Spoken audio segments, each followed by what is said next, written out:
Part 1. You are going to hear a conversation which happened in a travel agency. First, you have some time to look at questions 1 to 5.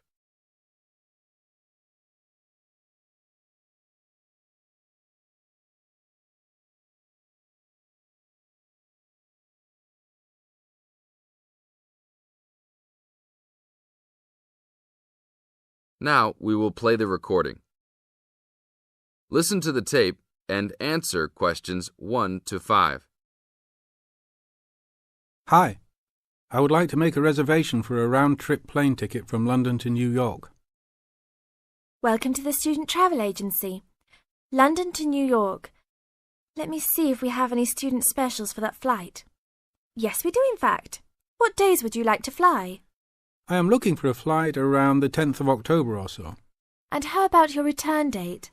Ideally, the 31st of October. Let me check our computers to see if these dates are available. Are you looking for economy class or first class? Economy class will be just fine. We have an open flight on the 10th, but for your returning flight, the 31st of October is already fully booked. If you want to upgrade to first class, there are openings for the 31st. Just a few seats left, though. How much do I have to add for first class? First class will be around 20 to 25% more. Well, that is not worth it. I would rather just fly on another day. Do I have any other options? There are open seats back to London on the 1st of November. There are openings for first class that day too. No, I won't be able to do that because I have to work. Is there anything before the 31st? Maybe the 30th or 29th? Let me check. You can fly on the 29th, but not the 30th. The 29th is a little bit early. Is there any way I can be on a waiting list of some sort? Of course, but you should still confirm a return date just to be safe. OK. How about if I book a return date on the 29th and add my name to the waiting list for the 31st? Can I do that? Sure, I can do that for you. Do you also want to add your name on the waiting list for the 30th also? I would recommend this in the scenario that you do not get the flight for the 31st. That is a good idea. How much will the round trip cost? I will calculate your price for you. Your total will be £565, not including tax. Now look at questions 6 to 10.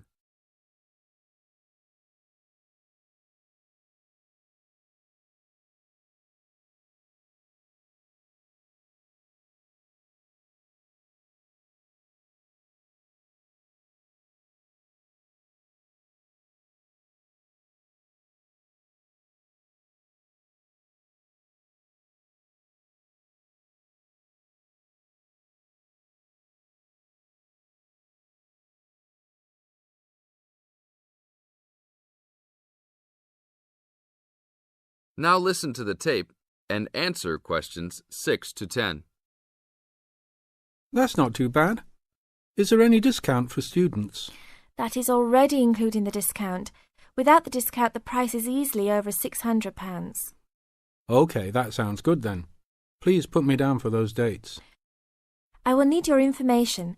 Name and student identification number, please. Kenneth Conley, student ID 92123020. Your phone number, please. 87052109. Please tell me your mailing address. 354 Westchester Drive, London. Thank you very much, sir. How would you like to pay for the ticket? I think I will pay in cash. Well, you don't need to pay right now, just when you come to pick up the tickets. You will need to pick up the tickets at least 2 weeks before departure. That is no problem. One quick question. What happens if for some reason I need to cancel my trip? The student discount tickets are unfortunately non-refundable. However, if your cancellation is before 24 hours of takeoff time, then you can reschedule your flight for another day. If the cancellation is within 24 hours, then you forfeit your ticket. I understand. Well, thank you very much. I will see you next week. See you then. That is the end of part 1. You now have half a minute to check your answers.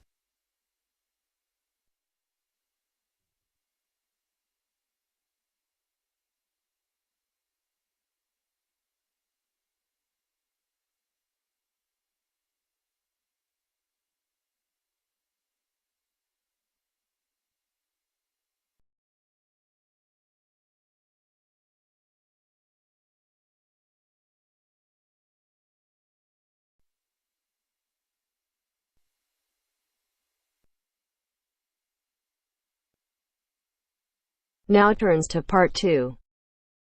Part 2. You are going to hear a teacher helping high school students visiting from an overseas school to fill in a school excursion permission note. First, you have some time to look at questions 11 to 17.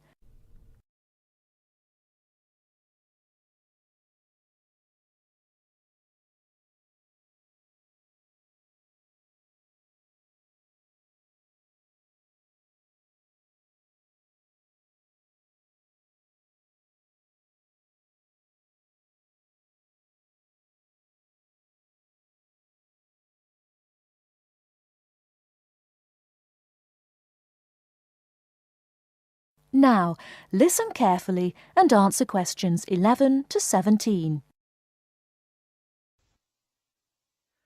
Good morning, students. My name is Mrs. Brown, and I'm in charge of the school excursion next week. Please take out your school excursion permission note so you can fill it in. For insurance purposes, this note must be signed by your guardian or the group leader. First of all, fill in the name of your class. Everyone here is in 3A, aren't they? So write 3A where it says class. We're going to the Blue Mountains, which is great. So this is the school excursion to the Blue Mountains. The day we leave is Monday. That's Monday, June 10. We are travelling by bus all the way, so we don't have to worry about changing trains or anything like that. The bus will leave from the front gate at 8 a.m. I know we usually use the side gate, but because of the roadworks we will be using the front gate when we leave. However, when we return, the roadwork will be complete, so we'll use the side gate. We expect to be back at 6 p.m. It's going to be a lovely day. Your teachers will give you tasks to do when we arrive. We'll provide fruit and fruit juice on the bus, but you must bring your own lunch. While we're on the excursion, we'll be moving around a lot in some fairly rough country. Be very careful to wear strong shoes. It's very important that you look after your feet very well. Now, does anyone have any questions they want to ask? Before you hear the rest of the talk, you have some time to look at questions 18 to 20.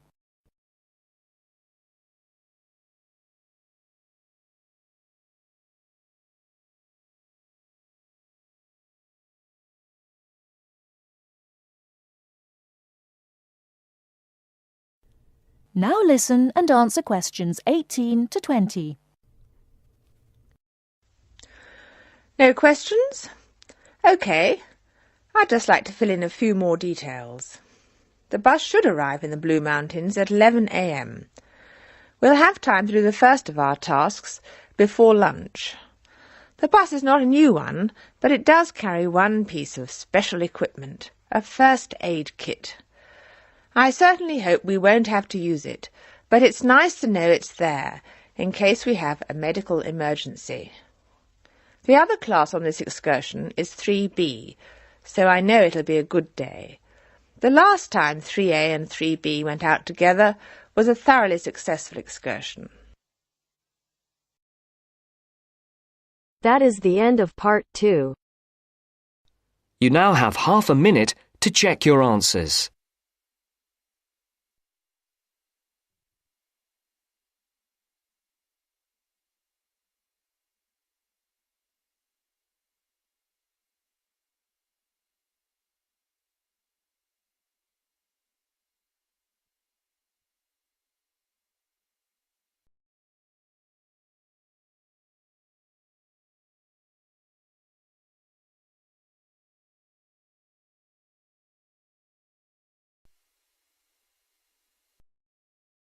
Now turns to Part 3.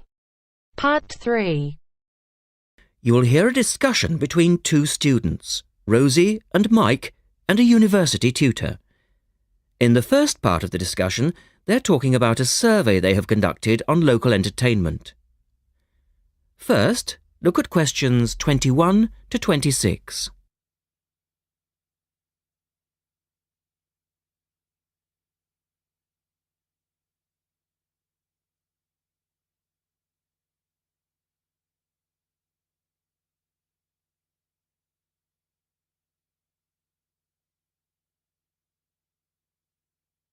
Now listen to the first part of the discussion and answer questions 21 to 26.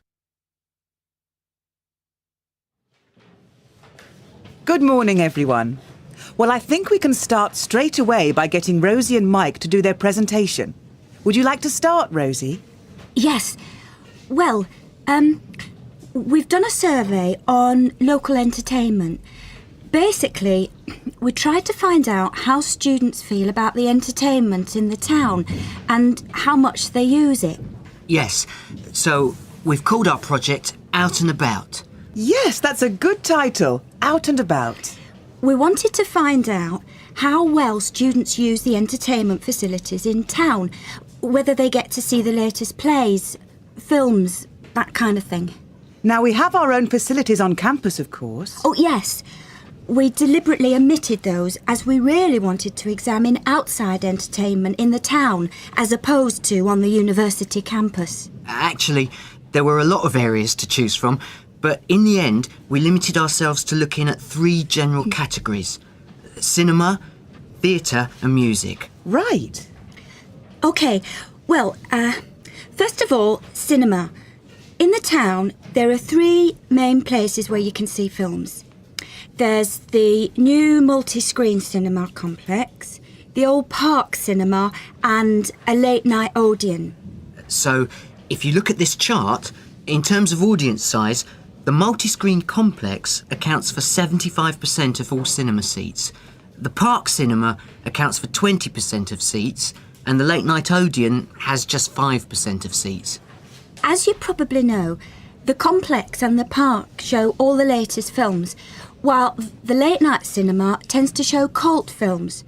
So, when we interviewed the students, we thought the complex would be the most popular choice of cinema. But surprisingly, it was the late-night Odeon. Yeah, and most students said that if they wanted to see a new film, they waited for it to show at the park, because the complex is more expensive and further out of town, so you have to pay more to get there as well. Yes, and that adds to the cost, of course, and detracts from the popularity, evidently. Well, next, we looked at theatres. The results here were interesting because, as you know, there's a theatre on campus which is popular, but there's also the Stage Theatre in town, which is very old and architecturally quite beautiful. And there's the large modern theatre, the Ashtop, that has recently been built. So you just looked at the 2 theatres in town? Yes, but the thing about the theatres is that there's a whole variety of seat prices. Also, the types of performance vary, so students tend to buy seats at both and like using both for different reasons. And if they want cheap seats at the Ashtop, they can just sit further from the front. What we did find that was very interesting is that there are periods during the year when students seem to go to the theatre and periods when they go to the cinema. And we really think that's to do with budget. If you look at this graph, you can see that there's a peak around November, December when they go to the theatre more, and then a period in April, May when neither is particularly popular. And then theatre viewing seems to trail off virtually, while the cinema becomes quite popular in June, July. I think you're probably right about your conclusions. In the second part of the discussion, Rosie and Mike talk about different music clubs. Look at questions 27 to 30 first.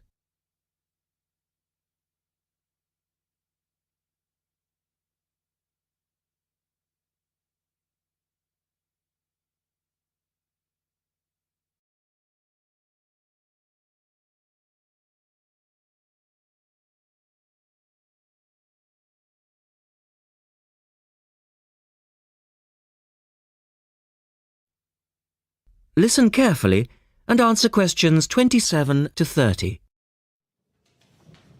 Well, lastly, we looked at music, and this time we were really investigating the sort of small music clubs that offer things like folk or specialise in local bands. So not musicals as such? That's right. We looked at 3 small music venues and we examined the quality of the entertainment and the venue and gave a ranking for these.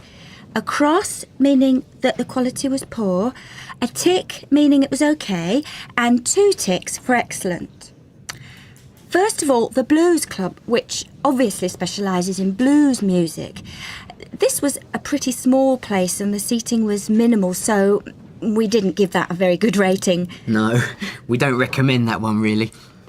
Then the Sansu, which plays a lot of South American music. It was a big place, very lively, good performers, so 2 ticks for that one.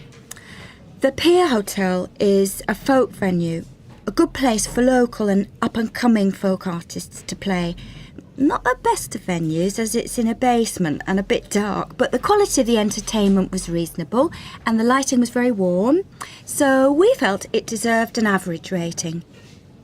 Now finally, there's the Bald Rock Cafe, which features big rock bands and is pretty popular with students, and we enjoyed ourselves there as well, so top marks for that one.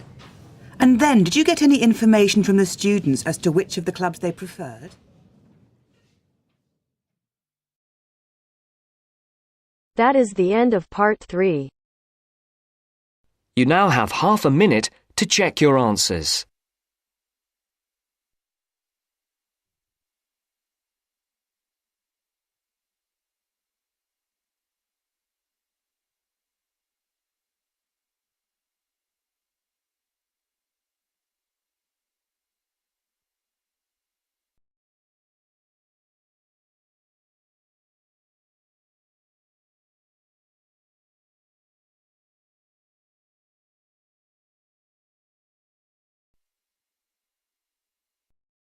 Now turns to part 4.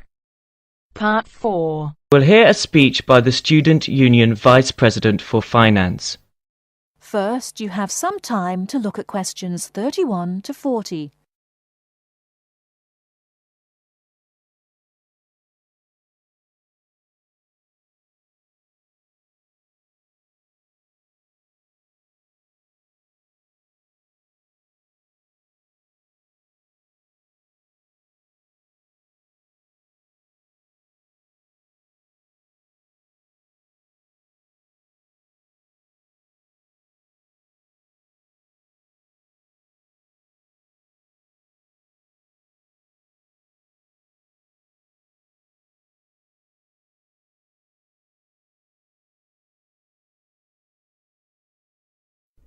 Now listen carefully and answer questions 31 to 40. Now you will hear the speech.